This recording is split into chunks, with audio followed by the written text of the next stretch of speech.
We welcome in the Hall of Famer Charles Barkley from Parts Unknown today on a Saturday afternoon. Chuck, I'll say good to hear your voice. I haven't heard it yet, but I'm assuming I'm going to hear it. It's good to speak to you. What's your reaction? Melo to OKC.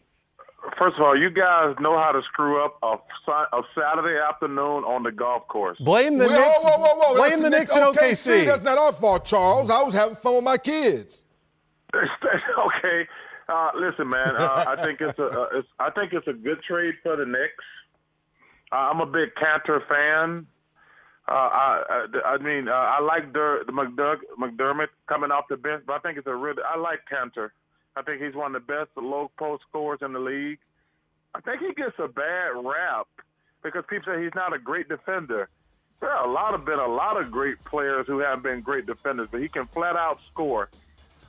From Oklahoma City's perspective, I don't know how this deal is going to work out because you got three guys who need the ball, who are all terrific players.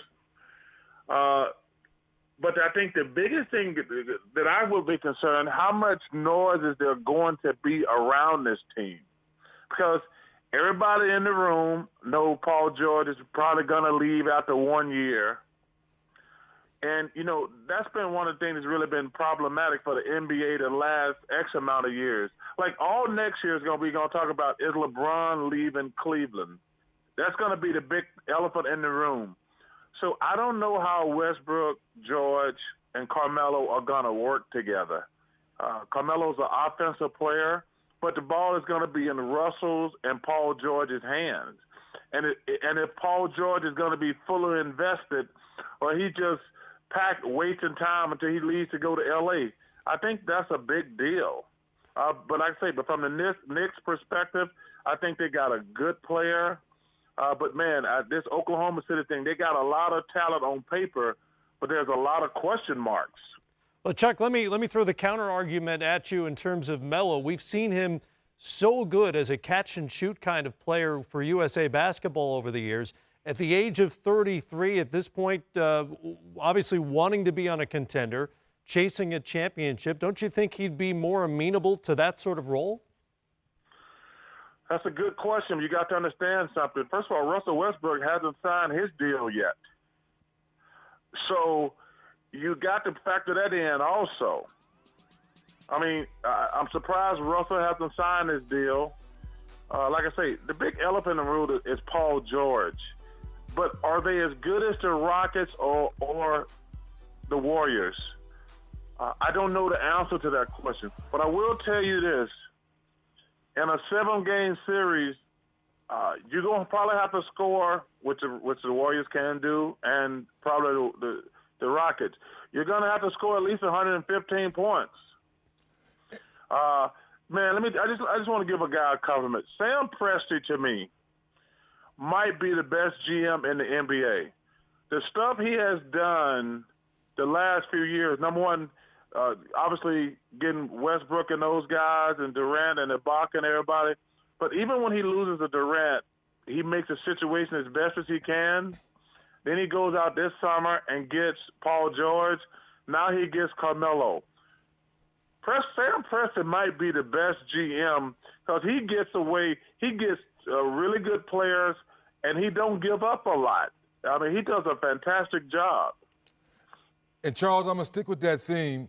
With Sam Presti going out and making all these moves, does Russell Westbrook say, you know what, I want to sign this extension now because Sam has done all the things for me to say now I can go try to win a championship?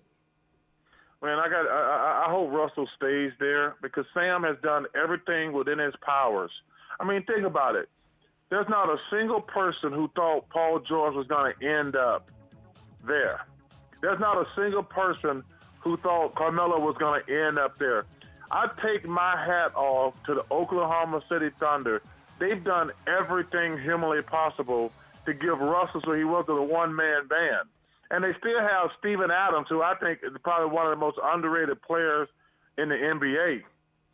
But like I say, man, I just don't know. That's like I say, they want us to just guess all the time, and I hate that. I don't know how this James Harden and Chris Paul thing going to work out in Houston. Does it look good on paper? Yes, it looks good on paper. But these guys, we don't play basketball on paper. Like I say, listen, I'm just going to give Oklahoma City a lot of credit to get a player like Carmelo. But listen, from the Knicks' perspective, I think they did great considering the situation they were in. Chuck, just to backtrack a second here, you weren't one of the guys killing Sam Presti when he made the James Harden deal, were you? Well, you got to understand something. I'm one of the guys who think everybody who killed Sam Presti for that deal don't know anything about basketball. Okay, just making sure. No. Let me make this point because D. Scott knows this. James Harden would have never been James Harden if he stayed in Oklahoma City. You know, that's the thing that people forget. They wouldn't go have three guys average 30 points a game, basically, if James Harden had stayed there. I actually thought, and first of all, you take away this too also, Matt, this is a team that should have won the NBA championship 2 years ago. Right. But letting James Harden go, to me, was a stroke of genius because he's a hell of a player, but he wouldn't have been a hell of a player if he had stayed in Oklahoma City because he would have never had the ball. Hey, Chuck, before we let you go, I know you're aware that the president went on another tweet storm this morning, including what he described as a disinvitation to Steph Curry, who has expressed his desire to not attend any sort of White House ceremony to honor the champion Golden State Warriors. What do you make of this unprecedented back and forth between the sitting commander-in-chief and an NBA team? Well, I think it's unfortunate. I think it's really unfortunate. I think that it's an honor and a privilege to go to the White House, no matter who the president is. It's an honor and privilege to go to the White House. And also, I thought it would have been an opportunity for those guys to sit down and talk to the president about some of the issues and concerns they had. You know, if I got a chance to sit with the president, I'd say, you know, we're all concerned about police brutality. I'm concerned about DACA. That would have been a chance to they could have negotiated a sit down instead of just coming there and do that informal stuff where he stands there and you get your jersey and everything. But it's unfortunate, and it's just really sad, to be honest with you, because it's an honor and a privilege when guys start not going to the White House because they don't like who the president is. I think that sets a bad precedent. All right, Chuck, back to the course. You know what? Because it's something you don't hear that often. Charles Barkley for birdie. No, I wouldn't expect to hear that at all. That, Charles. Hey guys, by the way, thanks last for time, having me, guys. Chuck, before I let you go, last time I spoke to you, you were on your way to work on your health. I saw a picture of you somewhere. You look fantastic. Where are we now in terms of the weight loss? You know, man, I've lost 45 pounds. Good for you. Give a shout out to, I'll give a shout out to all my trainers who've been fantastic. You know, I just got fat and lazy, all on me when I got my new hips. I took the entire summer off. That's why you haven't seen me anywhere this summer.